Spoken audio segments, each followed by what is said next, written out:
So hello friends, और आज की वीडियो में हम लोग पढ़ेंगे the coming of socialism to Europe. So let's begin. Don't forget to subscribe our channel. सबसे पहले हम लोग इस चैप्टर में पढ़ते हैं कि हुआ क्या था। तो इसमें क्या हुआ था कि हमारे यूरोप में कुछ सोशलिस्ट थे, वो अपने आइडियाज़ पुट किए कि सोशलिज़म को यूरोप में कैसे स्प्रेड करे, कैसे फैलाए आखिर। तो कई सोशलिस्ट थे। पहले थे रॉबर्ट ओवेन, दूसरे थे लुइस ब्लैंक, तीसरे थे कार्ल मार्क्स और चौथे थे फ्रेडरिक एंगल्स। इन सब के नाम ज़रूर याद करने हैं। तो सबसे पहले रॉबर्ट ओवेन, इन्होंने क्या बोला। Robert Owen was an English manufacturer. Robert Owen was an English manufacturer sought to build a cooperative community called New Harmony in India.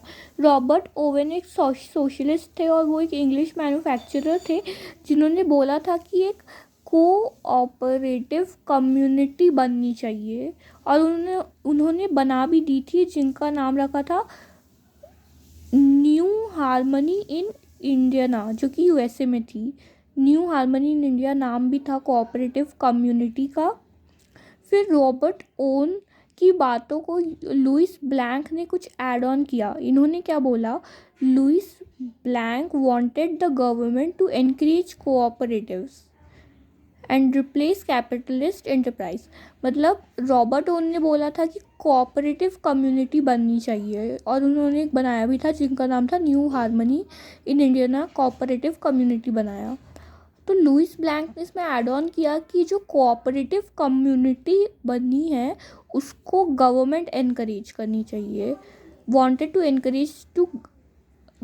The government to encourage cooperative लिखा भी है। तो ये रॉबर्ट ओवन ने सबसे पहले ये बोला, फिर लुइस ब्लैंक ने ऐड ऑन किया, फिर उसके बाद क्या थे, कार्ल मार्क्स और फ्रेडरिक एंगल्स, ये दो सोशलिस्ट और थे। तो हम बोल सकते हैं कि ये एक रिफॉर्मर्स भी थे। ये लोग, रिफॉर्मर क्या होता है, रिफॉर्मर्स जो सोसाइटी में चेंज लाने की कोशिश करते हैं, जैसे इंडियन रिफॉर्मर्स राजा राम मोहन रॉय, अहिल्याबाई होलकर और भी बहुत सारे बड़े बड़े हस्तियाँ। तो कार्ल मार्क्स और फ्रेडरिक एंगल्स ने क्या ऐड किया पॉइंट्स कि workers had to overthrow capitalism and the rule of private property.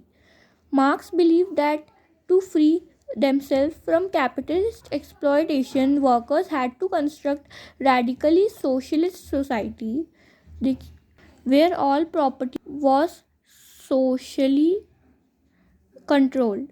This would be a communist society. Workers would triumph in their conflict with capitalists. A communist society was the natural society of future. तो Karl Marx और Friedrich Engels ने ये कहा कि means basically I want to say that Karl Marx believe that the industrial society was capitalist and the profit of capitalists was produced by workers. The condition of workers could not improve till the profit was accumulated by private capitalists. सारे private capitalist थे। तो Karl Marx ने कहा ये main point add on करना है कि Karl Marx believe that to remove capitalism workers had to construct a radically socialist society in which all property would be socially controlled. अगर आपको हटाना है, ये कैपिटलिज्म हटाना है, तो वर्कर्स को एक रेडिकली सोशलिस्ट सोसाइटी बनाना होगा जिसमें कि सारी प्रॉपर्टी सोशली कंट्रोल्ड हो, and this give birth to the idea of communist society. और ये तो बात हो गई कार्ल मार्क्स की। अब फ्रेडरिक एंगल्स ने भी ऐसी कहा। इन्होंने कहा कि बेसिकली ही suggested that workers have to remove capitalism मतलब प्राइवेट प्रॉपर्टी कंट्रोल को रिमूव करना होगा।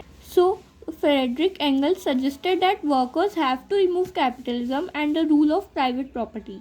मतलब कि coming of socialism in socialism to Europe में ये 4 सोशलिस्ट थे जिन्होंने बताया कि क्या क्या करना होगा कि अगर हम प्राइवेट प्रॉपर्टी को हटाए. ये socialism in Europe was basically the socialists were against the idea of private property, and they had different ideas on how a society without property could operate. So some of the visions of the socialists are here.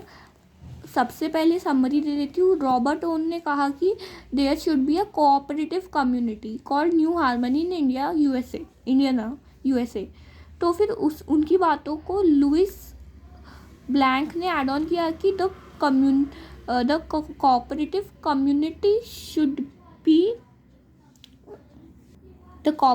community should be encouraged by government.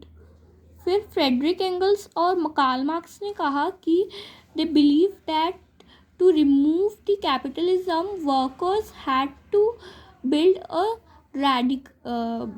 construct a radically socialist society where all property was socially controlled, and for this workers would have to conflict with capitalism. तभी एक communist society बन पाएगी. Thanks for watching. इतना ही था, ये sufficient है. The coming of socialism to Europe में यही सब था. Thanks for watching and bye. Keep watching our channel and subscribe to our channel for class 9th videos. This was Russian Revolution, the coming of socialism of Europe explanation. So thanks for watching and see you soon in next videos of our channel. If you have any doubt, you can comment down. Bye.